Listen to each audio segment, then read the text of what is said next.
Hello students, computer network की इस series के अंदर हम बात करेंगे नेटवर्क सिक्योरिटी के बारे में। प्रीवियस लेक्चर के अंदर हमने नेटवर्क सिक्योरिटी प्रिंसिपल्स यानी कि नेटवर्क सिक्योरिटी के जो सिद्धांत थे उनके बारे में चर्चा की थी। आज के इस वीडियो लेक्चर के अंदर हम बात करेंगे सबसे पहले टाइप्स ऑफ अटैक के बारे में कि एक सिस्टम के ऊपर किस प्रकार के अटैक किए जा सकते हैं। हमने पिछले लेक्चर में जैसे डिस्कस किया था कि कंप्यूटर सिस्टम है, सपोज इसको हम बोल देते हैं ए, और ये दूसरा कंप्यूटर सिस्टम है जो कि है हमारे पास बी। कंप्यूटर सिस्टम ए जो है वो कंप्यूटर सिस्टम बी के साथ कम्युनिकेट करना चाहता है और यहाँ पर बीच में एक अटैकर है। ये अटैकर किस किस तरीके से इस सिस्टम को हार्म कर सकता है, कम्युनिकेशन को हार्म कर सकता है, या उस डेटा को एक्सेस कर सकता है, या बीच में से कम्युनिकेशन को पढ़ सकता है, और वो उन अटैक्स को, ये अटैकर जो अटैक्स करते हैं उनको कितने पार्ट्स में डिवाइड किया गया है, यही इस लेक्चर के अंदर हम देखेंगे। लेक्चर के सेकेंड हाफ में हम बात करेंगे मॉलवेयर्स के बारे में। मालवेयर क्या होते हैं, कैसे ये आपके कंप्यूटर सिस्टम को अफेक्ट करते हैं, और किस तरीके से कौन से मालवेयर फंक्शन करते हैं आपके कंप्यूटर सिस्टम को डैमेज करने के लिए, वो सारी चीजें हम यहाँ पर देखने वाले हैं। स्टार्ट करते हैं आज का वीडियो लेक्चर और बात करते हैं सबसे पहले टाइप्स ऑफ अटैक के बारे में। टाइप्स ऑफ अटैक के बारे में हम बात करें तो अटैक्स को हमने मुख्य रूप से तीन पार्ट्स में डिवाइड किया है। एक होता है हमारे पास क्रिमिनल अटैक्स, दूसरा होता है हमारे पास पब्लिसिटी अटैक, और तीसरा होता है हमारे पास लीगल अटैक। डिटेल में समझते हैं कि ये तीनों अटैक्स बेसिकली होते क्या है। सबसे पहले बात करते हैं क्रिमिनल अटैक के बारे में। द सोल पर्पस और aim of the attacker is to minimise the financial gain. ऐसे अटैक्स जिसके माध्यम से एक अटैकर पैसा कमाना चाहता है, अच्छा पैसा बनाना चाहता है, वो उस तरीके के अटैक को हम क्रिमिनल अटैक्स कहते हैं। इस तरीके के अटैक आपने काफी बार देखे भी होंगे, जैसे फ्रॉड आपने देखा होगा। कई बार आपके पास मैसेजेस आते हैं कि बिजली के बिल अगर आपने नहीं जमा कराया है तो इस नंबर पर क्लिक करिए, और अगर आपने करा भी दिया है तो इस नंबर पे आपको जाकर के इसमें डिटेल फिल करनी पड़ेगी। उसके अलावा भी काफी सारे मैसेजेस आते हैं, जैसे कि मैंने अभी अभी आपके अकाउंट में 10,000 रुपीज सबमिट कराए हैं, मुझे वो वापस चाहिए। और फिर आपको डिफरेंट स्नैपशॉट्स भेज करके विश्वास दिलाया जाता है कि ऐसा किया गया है। स्कैम किए जाते हैं, स्कैम भी एक तरीके का क्रिमिनल अटैक है। डिस्ट्रक्शंस किए जाते हैं, आइडेंटिटी थेफ्ट होता है, जहां पर एक पर्सन आपको यकीन दिलाता है कि वो आपका रिश्तेदार है, या वो एक ऐसा पर्सन है जिसे आप जानते हैं, और वो कोशिश करता है कि आप किसी तरीके से उसे अमाउंट ट्रांसफर कर दें या किसी तरीके की फाइनेंशियल हेल्प कर दें जिसके माध्यम से वो क्या कर सके, आपसे पैसे ठग सके।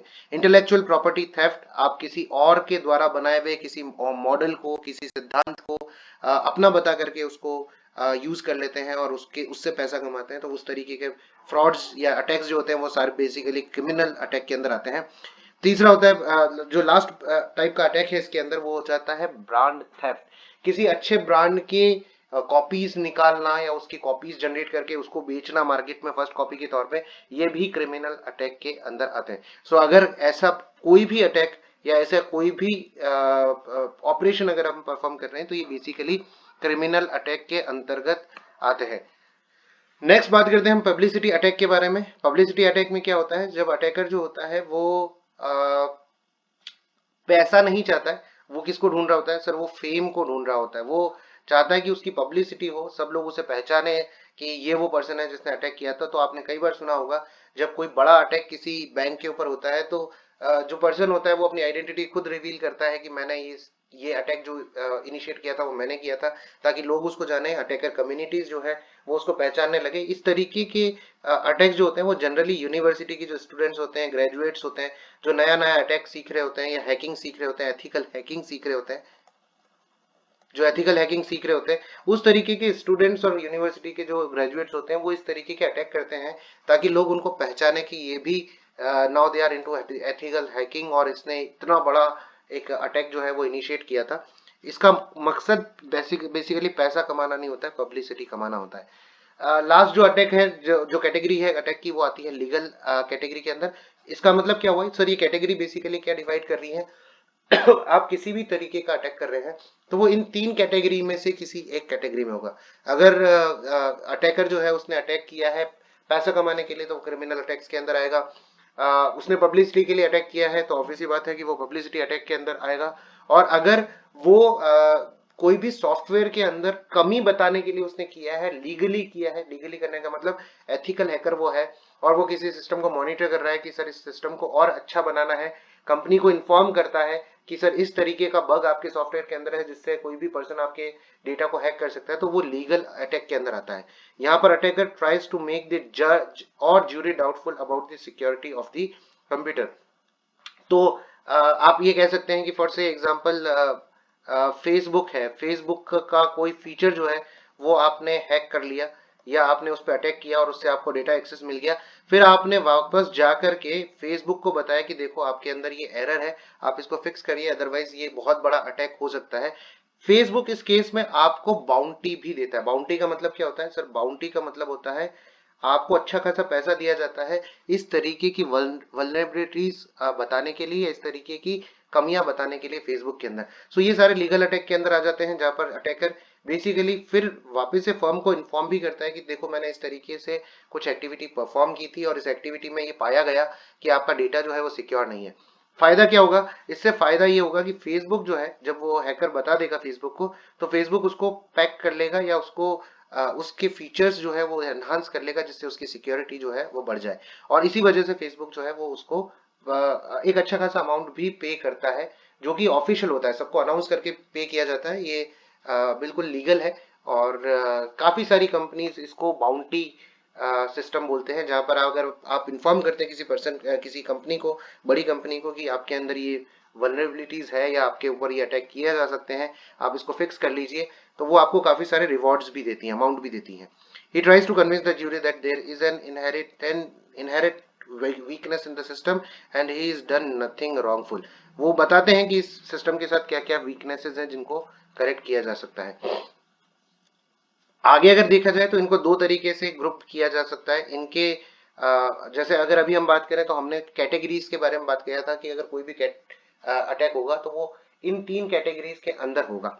Based on nature of attack. Nature of attack का मतलब क्या हुआ? अटैक किस प्रकार का है, अगर उसका नेचर के आधार पर डिवाइड करें तो दो तरीके से किया जा सकता है। एक होता है एक्टिव अटैक और दूसरा होता है हमारे पास पैसिव अटैक। हम समझते हैं एक्टिव अटैक और पैसिव अटैक बेसिकली क्या होता है। सो पैसिव अटैक के बारे में अगर हम बात करें तो पैसिव अटैक दो तरीके के हो सकते हैं। और पैसिव अटैक का मतलब क्या है? यहाँ अटैकर आपके सिस्टम के ऊपर निगरानी रखे हुए हैं। पैसिव अटैक का मतलब क्या है? वो आपके डेटा से छेड़छाड़ नहीं कर रहा है, उसको बदल नहीं रहा है, उसको चेंज नहीं कर रहा है, लेकिन यहाँ पर कोई एक पर्सन है जो बैठ करके रेगुलरली आपके कंप्यूटर को क्या कर रहा है? मॉनिटर कर रहा है। ठीक है, तो आप क्या एक्टिविटीज परफॉर्म कर रहे हैं से लेकर के आपने क्या डेटा अपने पास रख रखा है, आपसे कौन कौन कम्युनिकेट कर रहा है, इस प्रकार की सारे सेंसेस वो कर रहा है, रेगुलरली बैठ करके आपको मॉनिटर कर रहा है, लेकिन वो आपकी इंफॉर्मेशन के साथ अभी छेड़छाड़ नहीं कर रहा है। तो वो इस तरीके के अटैकर क्या करते हैं और किस तरीके से आपको हार्म करने की कोशिश करते हैं।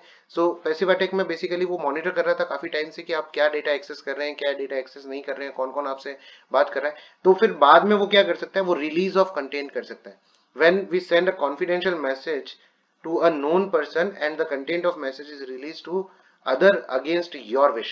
तो अगर वो पर्सन जिसको सेंस किया जा रहा है, जैसे ये हैकर है हमारा, ये सिस्टम ए को हैक करके बैठा हुआ है या अटैक करके बैठा हुआ है, ये सिस्टम ए ने सिस्टम बी से बात की और इसने कोई बहुत कॉन्फिडेंशियल मैसेज भेजा और इस हैकर ने उसको एक्सेस कर लिया। तो अब वो आपकी इच्छा के विरुद्ध, ये तो नहीं चाहता कि ये मैसेज बाहर आए, बट इस हैकर ने वो मैसेज जो है वो या तो पब्लिक प्लेटफॉर्म पे डाल दिया या सबको बता दिया कि देखो ए जो है वो बी से इस तरीके का कुछ डील कर रहा था या इस तरीके की कोई बात कर रहा था। आपने आए दिन देखा होगा कि जो पॉलिटिशियंस हैं या जो बड़ी डील्स होती हैं, उन डील्स की इंफॉर्मेशन कई बार बाहर आ जाती है, तो कोई ना कोई अटैकर होता है जो उस डील को मॉनिटर कर रहा होता है या बहुत क्लोजली ऑब्जर्व कर रहा होता है, और फिर वो क्या करता है, जो डील हो रही होती है उसकी इंफॉर्मेशन को कहीं ना कहीं क्या कर देता है? लीक कर देता है। Traffic analysis. If the attacker passively observes the messages passing through the network and try to figure out some pattern that provide him some clue regarding the communication that is taking place। so traffic analysis basically her system का government भी करती है अपने level पर, और अगर कोई government के अलावा कोई पर्सन कर रहा है तो वो अगेन वो अटैक के अंदर आएगा। गवर्नमेंट सिक्योरिटी पर्पज से करती है, जबकि दूसरे पर्सन जो है वो आपको अटैक करने के पर्पज से करते हैं। वो ये ऑब्जर्व करते हैं कि ए और बी रेगुलरली क्या बात कर रहे हैं, अगर वो कुछ कोड में बात कर रहे हैं तो भी, अगर वो कुछ इंपॉर्टेंट बात कर रहे हैं तो भी, और वो कोशिश करता है ये समझने की कि वो किस तरीके की चर्चा कर रहे हैं या किस डील की तरफ बढ़ रहे हैं। तो पैसिव अटैक कितने टाइप के होते हैं? दो तरीके के होते हैं।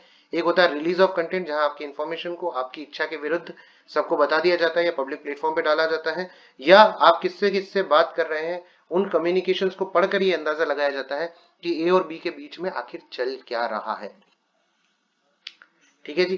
तो एक्टिव अटैक के बारे में बात करें, ये तो हमारे पास थे पैसिव अटैक। एक्टिव अटैक जो होते हैं बेसिकली वो तीन तरीके के होते हैं, फैब्रिकेशन, मस्क्यूरेट जिसे बोलते हैं, मॉडिफिकेशन जहां पे डेटा को चेंज किया जाता है, अवेलेबिलिटी जहां पर रिसोर्सेज के एक्सेस को रोक दिया जाता है, that is called as denial of services attack. ठीक है, मॉडिफिकेशन के अंदर रिप्लाई अटैक होता है और अल्टरेशन होते हैं, हम इन सभी को डिटेल में पढ़ेंगे। सबसे पहले बात करते हैं एक्टिव अटैक के अंदर फैब्रिकेशंस के बारे में या मस्क्यूरेट के बारे में कि ये क्या होते हैं। ठीक है, सो अगर हम बात करें फैब्रिकेशन के बारे में या मस्क्यूरेट के बारे में, मस्क्यूरेट बेसिकली क्या कहलाता है, unauthorised entity pretend to be another entity. So एक सिस्टम है, वो ए नहीं है, वो सी है, लेकिन वो बी से ऐसे बात कर रहा है जैसे वो ए हो। तो वो ए की कुछ बातें आपको बताएगा और ये आइडेंटिफाई करने की कोशिश करेगा कि सर मैं सी नहीं हूं, मैं कौन हूं, ए हूं, जिससे ये पता लगा सके कि ए और बी के बीच में क्या बातें चला करती हैं या चल रही हैं। सो अनऑथराइज एक्सेस, अनऑथराइज पर्सन जो है वो किसी और की आइडेंटिटी के थ्रू आपसे बात करेगा।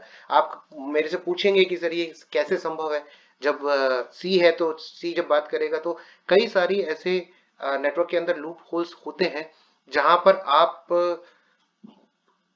ए की आईपी अगर आपने एक्सेस कर ली है और आपको पता है ए की आईपी बेसिकली क्या है, आप ए की आईपी को यूज करके भी कई बार बी से बात करने की कोशिश करते हैं। ऐसी कई सारी वेबसाइट है जहां पर आप किसी और का मेल आईडी, जैसे abc@gmail.com, ये आपका मेल आईडी नहीं है, लेकिन आप इस मेल आईडी को as a sender mail ID use करके डेटा पैकेट सेंड कर सकते हैं बी को।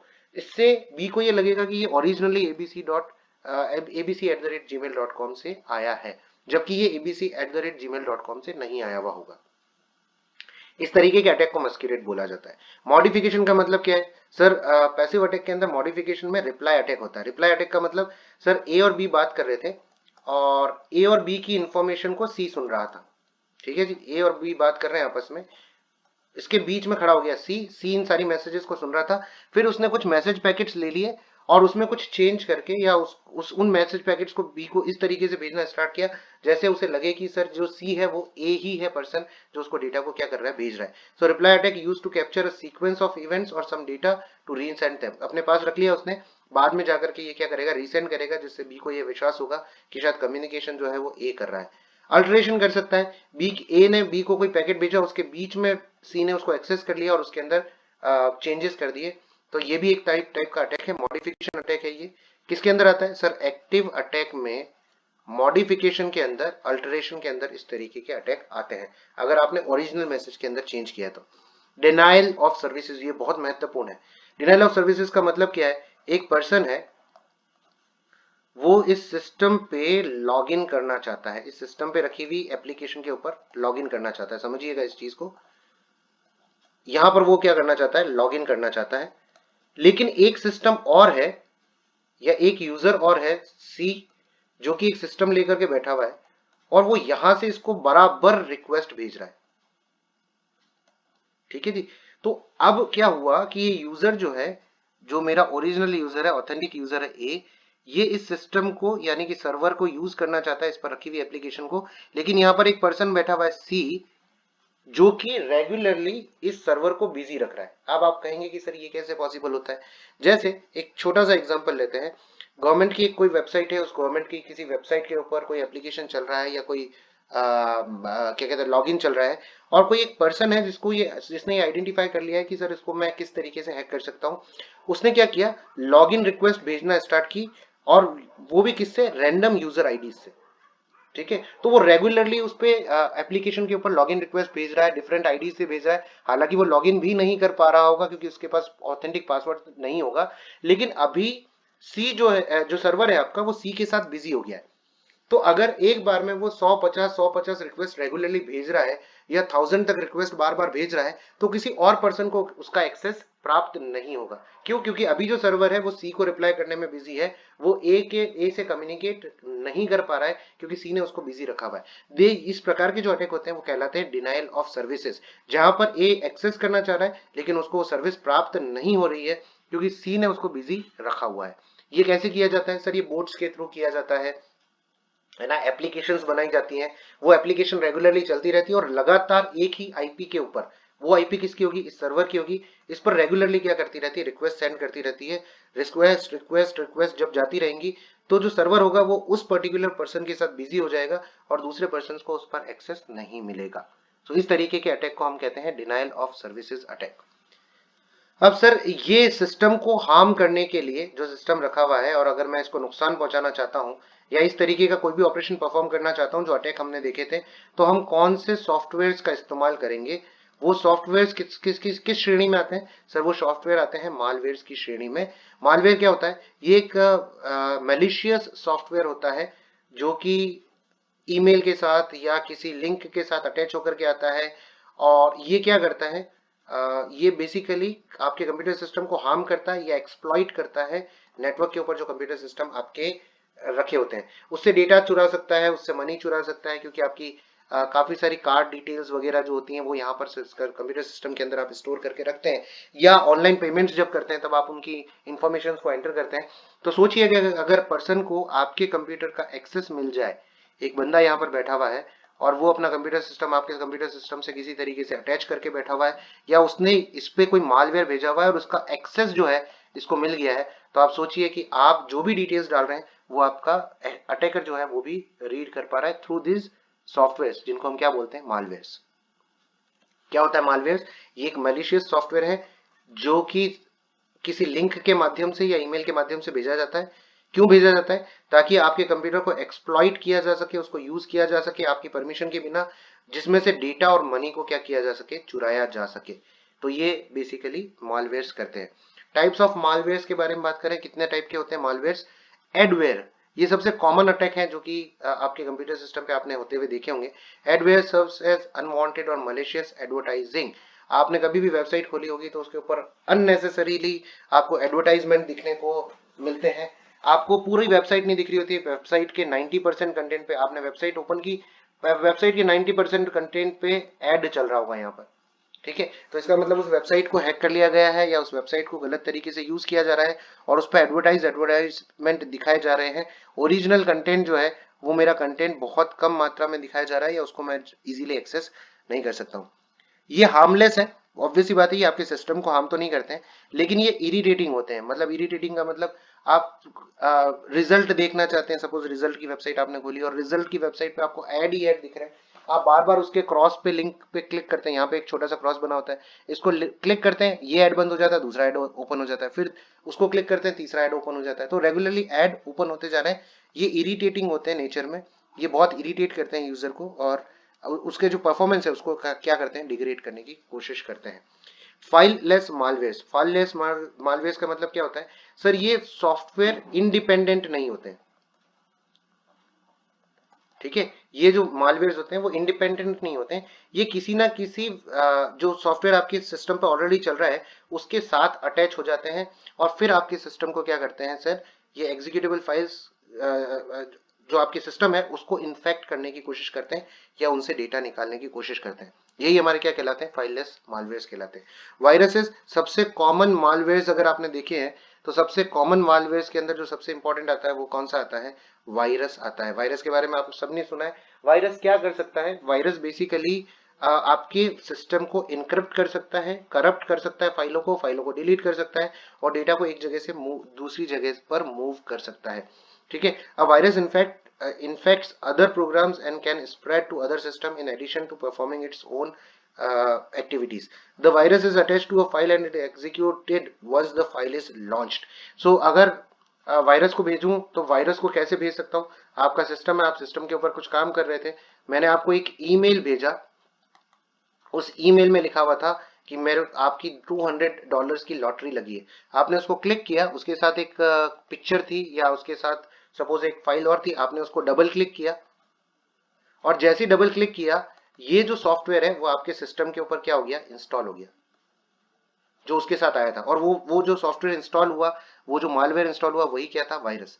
अब ये वायरस जब आपके सिस्टम पे ऊपर आ गया है तो ये बहुत सारी एक्टिविटीज परफॉर्म करेगा, ये आपके सिस्टम को स्लो करने की कोशिश करेगा, इसके डेटा को डिलीट करने की कोशिश करेगा, ठीक है, इसके डेटा को किसी और सिस्टम पे सेंड करने की कोशिश करेगा, ये सारी एक्टिविटीज परफॉर्म करने की कोशिश करेगा आपका वायरस। ठीक है जी, तो ये बेसिकली वायरस का काम होता है। नेक्स्ट मालवेयर जो आते हैं वो आते हैं हमारे पास वॉर्म्स। वॉर्म्स का काम क्या होता है सर? वॉर्म्स आपके सिस्टम को के डेटा को इम्पैक्ट नहीं करते, डेटा को डिलीट नहीं करेगा, मॉडिफाई नहीं करेगा, लेकिन ये क्या करेगा, ये अपनी कॉपी जनरेट करता रहेगा। ये होते तो वायरस जैसे ही हैं, लेकिन ये डेटा को डिलीट नहीं करते हैं, फाइल को करप्ट नहीं करते हैं, ये अपनी कॉपीज जनरेट करते हैं और सिस्टम के ऊपर एग्जीक्यूट होना स्टार्ट होते हैं। तो अगर आपके पास वॉर्म क्या है, एक तरीके का सॉफ्टवेयर, अब ये सॉफ्टवेयर रन कर रहा है आपके सिस्टम के ऊपर, और ये रन करता करता क्या करते जा रहा है, अपनी कॉपीज बनाता जा रहा है। ये कॉपीज भी आपके सिस्टम के ऊपर रन कर रही हैं। तो अब इतने सारे प्रोग्राम्स अगर एक साथ आपके कंप्यूटर सिस्टम के ऊपर काम करेंगे तो ये क्या करेंगे, सिस्टम को बना देंगे स्लो। ये सिस्टम को क्या कर देंगे, स्लो, और आपके सिस्टम की परफॉर्मेंस जो होगी वो क्या हो जाएगी, डिग्रेड हो जाएगी। ठीक है, वॉर्म्स बेसिकली अपनी कॉपीज जनरेट करता है। ट्रोजन, ट्रोजन जो होते हैं वो आ, अपने आप नहीं फैल पाते हैं वायरसेस और वॉर्म्स की तरह। इनको कोई ना कोई फाइल चाहिए होती है जिसके थ्रू ये क्या होंगे, फैलेंगे। ठीक है, इनका काम क्या करता होता है सर, ये डेटा को चुराने के लिए और किसी व्यक्ति पर निगरानी करने के लिए, यानी कि स्पाई रखने के लिए ट्रोजन हॉर्स, ट्रोजन का इस्तेमाल किया जाता है। ट्रोजन बेसिकली कैसे आता है, आप सबसे कॉमन अटैक है आजकल की तारीख में, आपके मोबाइल पर कई बार आता है एड के तौर पर कि फॉर से एग्जांपल 50 लोगों को अमेजोन पर 100 रुपीज का डिस्काउंट मिल रहा है, इस फाइल को क्लिक करिए या इस फाइल को 50 लोगों को भेजिए। इस तरीके के आपने कई बार देखे होंगे। इन सिस्टम्स के साथ ट्रोजन्स जो है वो बिल्कुल अटैच किए जाते हैं, और जैसे ही आप उस लिंक पे क्लिक कर देते हैं या उस इमेज पे क्लिक कर देते हैं तो वो ट्रोजन जो है वो आपके सिस्टम के ऊपर आ जाता है। उसके बाद आप, ट्रोजन जो करता है वो क्या करता है सर, ये डेटा को स्टील करता है और आप जिस जिस बंदे ने ये ट्रोजन लगाया होता है उसके सिस्टम पर भेजना स्टार्ट कर देता है। तो आपकी डेटा जो है वो आपकी परमिशन के बिना उस पर्सन के पास चला जाएगा जिस पर्सन ने वो ट्रोजन को सेटअप किया था। राइट, उसके अलावा क्या कर सकता है सर, आपके कैमरा को ऑन कर लेगा, आपके कैमरा से फोटोग्राफ्स ले लेगा, आपके जो स्पीकर है उसको ऑन कर लेगा जिससे वो आपकी बातें सुन सके कि आप थर्ड पर्सन से क्या बातें कर रहे हैं। तो इस तरीके के काम ट्रोजन्स के द्वारा किए जाते हैं। नेक्स्ट जो मालवेयर आता है वो आता है हमारे पास बॉट। ये डिनाइल ऑफ सर्विसेज के लिए यूज किया जाता है। सो बेसिकली सर्वर पर अगर आपने किसी तरीके से बॉट को बिठा दिया है तो ये बॉट क्या करेगा, रेगुलरली रिक्वेस्ट भेजता रहेगा, रिक्वेस्ट भेजता रहेगा और इस सिस्टम को बिजी कर लेगा। सो अगर एक बॉट यहां पर है तो ये सिस्टम को क्या करेगा, बिजी रखेगा, और अगर ये बिजी रखेगा तो ये सिस्टम बाहर किसी सिस्टम के साथ कम्युनिकेट नहीं कर पाएगा। और इस प्रकार के अटैक को हमने पिछले लेक्चर के अंदर देखा भी था। हम इस प्रकार के अटैक को बोलते हैं डिनाइल ऑफ सर्विसेज। किसके माध्यम से किया जाता है सर, ये बोट्स के माध्यम से किया जाता है। A computer with a bot infected can spread the bot to other devices. एक और इंपॉर्टेंट बात है, इससे कनेक्टेड जितनी भी डिवाइसेस होंगी जिसपे वो बोट लग गया है, वो बोट धीरे धीरे बाकी की डिवाइसेस पे भी फैल जाएगा, और ये सारे मिलकर के ना बॉट नेट बना लेते हैं। बॉट नेट का मतलब क्या है, बॉट का नेटवर्क। ठीक है, तो सारे डिवाइसेस पे फैल जाएगा और ये पूरा नेटवर्क बनाएगा, और इससे बड़े बड़े अटैक्स जो हैं वो हैकर्स परफॉर्म करते हैं पूरे के पूरे सिस्टम को। जैसे एक ऑर्गेनाइजेशन है, पूरा एक कॉलेज है या कोई बड़ा ऑर्गेनाइजेशन है या कोई कंपनी है, उस कंपनी में फॉर से एग्जांपल 100 सिस्टम्स हैं। ठीक है, 100 सिस्टम में से किसी एक सिस्टम के ऊपर सबसे पहले बॉट को भेजा गया। ठीक है, इसको इन्फेक्ट कर दिया गया किससे, बॉट से। अब ये बॉट धीरे धीरे क्या करेगा, इस 100 सिस्टम्स को भी क्या कर देगा, इन्फेक्ट कर देगा, और एक दिन ऐसा आएगा जब एक मैसिव अटैक प्लान किया जाएगा और बॉट सारे के सारे सिस्टम्स को क्या करेगा, डाउन कर देगा या शट डाउन कर देगा या इन्फेक्ट कर देगा, जिससे ये सारे के सारे सिस्टम क्या हो जाएंगे, बंद हो जाएंगे, और कंपनी को बहुत बड़ा लॉस हो जाएगा। ठीक है, तो इस तरीके के बड़े अटैक्स को परफॉर्म करने के लिए भी बॉट्स का इस्तेमाल किया जाता है। रैंसमवेयर, रैंसमवेयर बहुत सिंपल सा अटैक है जहां पर कंप्यूटर सिस्टम जो है उसको एक्सेस किया जाता है, और जो अटैकर होता है वो अटैकर इस कंप्यूटर सिस्टम पे रखी हुई सारी फाइलों को, ये कंप्यूटर सिस्टम पे आया, ये मेरा क्या था, अटैकर था, इस अटैकर ने क्या किया, इस सिस्टम पे एक्सेस प्राप्त कर लिया और इस पे रखी हुई जितनी भी फाइल्स थी उनको या तो लॉक कर दिया या क्या कर दिया, या इसने क्या कर दिया सर, इंक्रिप्ट कर दिया। अब इंक्रिप्ट का मतलब क्या होता है सर, ऐसे फॉर्मेट में चेंज कर दिया जिसको यूजर अब रीड नहीं कर पा रहा है। इसको क्या नहीं कर पा रहा है, रीड नहीं कर पा रहा है। अब जब आपने इस फाइल को लॉक कर दिया, इंक्रिप्ट कर दिया, तब आप अपने फाइल को एक्सेस नहीं कर पाओगे। अब जिस कंपनी का ये कंप्यूटर था उसकी सारी फाइल्स लॉक हो चुकी हैं। अब आप क्या करेंगे, आप सुबह सुबह आए, आपने काम स्टार्ट किया, लेकिन अब आप किसी फाइल को एक्सेस नहीं कर पा रहे हैं, और जब आप फाइल को एक्सेस नहीं कर पा रहे हैं तो आप कोई ऑपरेशन परफॉर्म नहीं कर पा रहे हैं या कोई काम नहीं कर पा रहे हैं कंपनी का। इस केस में रैंसमवेयर जो है, जो पर्सन होगा जिसने ये अटैक किया है, वो कॉल करेगा आपको या कोई मैसेज भेजेगा और ये बताएगा कि ये काम मैंने किया है, ये अटैक मैंने किया है, आप मुझे पैसे पे कर दीजिए और मैं आपके सिस्टम को फिर से रिलीज कर दूंगा या अनलॉक कर दूंगा फाइलों को या डिक्रिप्ट कर दूंगा फाइलों को, ताकि आप उसका एक्सेस वापस से प्राप्त कर सकें। ठीक है, अगर रैंसमवेयर नहीं मिला तो मतलब फिरौती नहीं मिली तो इसको फिरौती बोलते हैं। तो पुरानी मूवीज में जब आपने देखा होगा कि आपका बालक मेरे पास है, 10 लाख की फिरौती भेजो, अदरवाइज अपने बालक को नहीं देख पाओगे, वैसे ही यहाँ पर आपका डेटा मेरे पास है, आप 10 लाख रुपए मुझे पे करो, अदरवाइज आपके डेटा को आप वापस से कभी नहीं देख पाओगे। और आपको पता होना चाहिए कि कंपनीज के लिए डेटा जो होता है वो बहुत महत्वपूर्ण चीज होती है। अगर उनका डेटा चला जाए तो उनका पूरा बिजनेस ठप हो जाएगा, तो फिर ये मजबूर हो जाते हैं और फिर उनको रैंसम्स देने पड़ते हैं। तो अगर डेडलाइन तक नहीं मिलता है अटैकर को, तो वो पॉसिबली इस डेटा को या तो डिलीट कर देता है या सबको बांट देता है। ठीक है जी, तो इस तरीके से रैंसमवेयर काम करते हैं बेसिकली। स्पाईवेयर्स क्या होते हैं? स्पाईवेयर्स बेसिकली मॉनिटर करते हैं एक्टिविटी को। तो आपके सिस्टम या आपके लैपटॉप के ऊपर एक ऐसा सॉफ्टवेयर छोड़ दिया जाएगा जो आपके कैमरा को, आपके की स्ट्रोक्स को, मतलब जो आप क्लिक कर रहे हो या जो की दबा रहे हो इस कीपैड के ऊपर, उन सभी को रिकॉर्ड करता रहेगा धीरे धीरे करके। और ये इंफॉर्मेशन आपके ऊपर निगरानी रखने के लिए कई बार की जाती है। ठीक है जी, सो एक सॉफ्टवेयर आता है की लॉगर करके। अगर की लॉगर आपने अपने सिस्टम के ऊपर डाल दिया या अपने फ्रेंड के सिस्टम के ऊपर डाल दिया, तो ये बैकएंड पे एक फाइल बनाता रहेगा और उस फाइल के अंदर उस इंफॉर्मेशन को स्टोर किया करता रहेगा कि कब कौन सी की को प्रेस किया गया था। अब सोचिए आप कि आपने अपने लैपटॉप के ऊपर, सपोज आपने, आपका अपना खुद का लैपटॉप है और उस लैपटॉप के ऊपर आपने की लॉगर डाल रखा है। अब आपने ये सिस्टम अपने फ्रेंड को दिया, क्योंकि ये इस तरीके की हरकत तो आप अपने फ्रेंड के साथ ही कर पाओगे, राइट? अदरवाइज ये क्रिमिनल एक्टिविटी है। ठीक है, तो आपके फ्रेंड ने अपना अकाउंट खोला फेसबुक का, इस फेसबुक के अकाउंट में आपने उसने अपना यूजर नेम और पासवर्ड डाले होंगे। अगर आपने की लॉगर डाल रखा है तो ये यूजर नेम पासवर्ड बैकएंड में एक फाइल के ऊपर सेव हो जाएंगे, जिस फाइल को आप बाद में एक्सेस करके इसका यूजर नेम और पासवर्ड निकाल सकते हैं। ठीक है, तो इस तरीके की एक्टिविटीज जनरली परफॉर्म की जाती है स्पाईवेयर्स के अंदर। इस तरीके के सॉफ्टवेयर भी इसके लिए यूज किए जाते हैं। सो ये बेसिकली हमारे आज के लेक्चर के मेन दो ऑब्जेक्टिव थे, जहां पर आपने देखा कि टाइप्स ऑफ अटैक क्या होते हैं और फिर आपने देखा कि मालवेयर्स कौन कौन से होते हैं। ये मालवेयर्स यूज किए जाते हैं इन अटैक्स को इनिशिएट करने के लिए। आज के इस लेक्चर के ऊपर बेस्ड कुछ ऐसे प्रश्न जो कि प्रीवियस ईयर के क्वेश्चन पेपर्स में पूछे गए, उनके बारे में चर्चा करते हैं। पहला क्वेश्चन जो है वो ये है कि the primary goal of criminal attack, criminal attack का प्राथमिक उद्देश्य क्या होता है? प्राथमिक उद्देश्य क्या है क्रिमिनल अटैक को करने का? पब्लिक रिकॉग्नाइजेशन नहीं, है तो पब्लिसिटी अटैक होते हैं। फाइनेंशियल गेन, जी बिल्कुल, वो पैसे प्राप्त करना चाहता है, इसीलिए वो बेसिकली क्रिमिनल अटैक्स परफॉर्म करता है। Which of the following is an example of criminal attack? निम्न में से कौन सा क्रिमिनल अटैक का एक प्रकार है? आइडेंटिटी थेफ्ट, बिल्कुल सही है सर, ए ऑप्शन ही बिल्कुल सही है।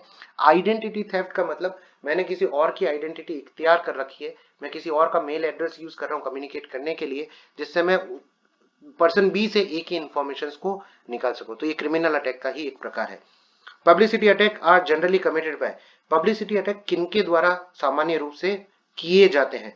गवर्नमेंट ऑफिशियल नहीं कर सकता सर, नौकरी चली जाएगी। साइबर पुलिस तो बिल्कुल भी नहीं कर सकती। ठीक है, पब्लिसिटी की जरूरत नहीं है साइबर पुलिस को। साइबर पुलिस तो बेसिकली अटैक्स को प्रिवेंट करने का काम करती है। तो स्टूडेंट सीकिंग रिकॉग्नाइजेशन, बिल्कुल सही है सर। ऐसे यूनिवर्सिटी के स्टूडेंट्स जो किसी तरीके से फेमस होना चाहते हैं, वो इस तरीके के पब्लिसिटी अटैक्स को करते हैं। Passive attacks include, passive attack में क्या क्या आता है? दो तरीके के होते हैं, एक तो एक्टिव अटैक देखे थे हमने, एक दूसरा था पैसिव अटैक। पैसिव अटैक में मॉडिफिकेशन आता है क्या? नहीं सर, एक्टिव अटैक का पार्ट है। रिप्लाई, नहीं, एक्टिव अटैक का पार्ट है। रिलीज ऑफ कंटेंट, बिल्कुल, ये जो है वो पैसिव अटैक का काम है, जहां पर अटैकर कंप्यूटर सिस्टम को बहुत देर से मॉनिटर कर रहा था, उस पर आने वाले डेटा को मॉनिटर कर रहा था, उस पर रखे हुए डेटा को मॉनिटर कर रहा था, और फाइनली उसने उसके कंटेंट को क्या कर दिया? पब्लिकली रिलीज कर दिया। ट्रैफिक एनालिसिस किस प्रकार का अटैक है? तो सर पैसिव अटैक है। पैसिव अटैक के अंदर दो तरीके के अटैक आते हैं, एक तो ट्रैफिक एनालिसिस आता है और दूसरा जो इससे पहले वाले क्वेश्चन के अंदर हमने देखा था, रिलीज ऑफ कंटेंट। ये दोनों की दोनों किसमें आते हैं? पैसिव अटैक के अंदर आते हैं। क्वेश्चन नंबर 6 है, in an active attack the attacker, active attack के अंदर अटैकर क्या करता है? एक्टिव अटैक के अंदर अटैकर ओनली ऑब्जर्व कम्युनिकेशन, नहीं सर ये तो गलत है, ये तो पैसिव अटैक का प्रकार है। मॉडिफाइज और डिस्टर्ब्स कम्युनिकेशन, मॉडिफाई कर देता है या कम्युनिकेशन को बाधित करता है, बिल्कुल डिनाइल ऑफ सर्विसेज कर देता है, या आपके डेटा पैकेट के अंदर चेंज करके आपके रिसीवर को भेज देता है। तो ये बी ऑप्शन जो है वो मेरा करेक्ट ऑप्शन है। एक्टिव अटैक के अंदर जो अटैकर होता है वो डेटा को या तो मॉडिफाई कर देता है या कम्युनिकेशन को होने से रोक देता है। डिनाइल ऑफ सर्विसेज, अगेन ये पैसिव अटैक का प्रकार है। Aims to, denial of services किस वजह से अटैक किया जाता है? ताकि ऑथोराइज्ड यूजर जो है उनको रिसोर्सेज को एक्सेस करने से रोका जा सके। ठीक है, इसका डिस्क्रिप्शन हमने ऑलरेडी स्लाइड के अंदर देखा था। रैंसमवेयर अटैक क्या होते हैं? रैंसमवेयर अटैक बेसिकली क्या करते हैं? मॉनिटर करते हैं यूजर एक्टिविटी को, जी नहीं। Encrypt data and demand payment, बिल्कुल सही बात है, या तो आपकी फाइल को लॉक कर देगा या आपकी फाइल को एनक्रिप्ट कर देगा और फिर आपसे पेमेंट की डिमांड करेगा कि जब तक आप पैसे नहीं दोगे तब तक फाइल को अनलॉक नहीं किया जाएगा या डिक्रिप्ट नहीं किया जाएगा, तो आप उसको एक्सेस नहीं कर पाओगे और अल्टीमेटली अगर वो डेटा आपके लिए महत्वपूर्ण है तो आप उसको पैसे देंगे और फिर वो आपके डेटा को एनक्रिप्ट डिक्रिप्ट करके आपको वापस से दे देगा। मालवेयर क्या है? सर ये एक मैलिशियस सॉफ्टवेयर है जो दुर्भावना के उद्देश्य से फैलाया गया सॉफ्टवेयर है, सिस्टम पर कॉपी किया गया है, जहां पर आप यूजर की इंफॉर्मेशन निकालना चाहते हैं या उससे पैसे निकलवाना चाहते हैं या उसके एक्टिविटीज को मॉनिटर करना चाहते हैं। इस तरीके की दुर्भावनापूर्ण उद्देश्य को पूर्ण करने के लिए, उन कार्यों को पूर्ण करने के लिए जो सॉफ्टवेयर लिखे जाते हैं वही मेरे क्या कहलाते हैं? मालवेयर्स कहलाते हैं। और वॉर्म, हमने दो चीजें पढ़ी थी, वायरस और वॉर्म्स। वायरस कॉपीज जनरेट नहीं करता है, जबकि वॉर्म्स जो है वो क्या करता है? अपनी कॉपीज जनरेट करता है। A worm differs from virus, virus से किस प्रकार से अलग है? कैन नॉट स्प्रेड, वॉर्म तो स्प्रेड करता है सर, ये तो नहीं हो सकता। इन्फेक्ट्स अदर प्रोग्राम्स, नहीं करता है। Create is on copy, right. So virus अपनी कॉपीज क्रिएट नहीं करते हैं, जबकि वॉर्म्स जो होते हैं वो अपनी कॉपीज को क्रिएट करते हैं, right. So thank you so much इस लेक्चर को अटेंड करने के लिए। इस पूरे लेक्चर के अंदर हमने बात की थी टाइप्स ऑफ अटैक के बारे में कि अटैक को बेसिकली कैटेगरी वाइज कहाँ कहाँ डिवाइड किया गया है। फिर हमने कुछ सॉफ्टवेयर्स देखे थे या कुछ मैलिशियस सॉफ्टवेयर कह दीजिए, मालवेयर जिनको बोलते हैं हम, कि उनको कैसे यूज किया जाता है इस तरीके के अटैक्स को परफॉर्म करने के लिए। नेटवर्क के इस वीडियो लेक्चर के अंदर इतना ही। नेक्स्ट नेटवर्क सिक्योरिटी की एक और वीडियो लेक्चर के साथ हम आपसे बहुत जल्द मिलेंगे, तब तक के लिए अपना ख्याल रखिएगा। धन्यवाद।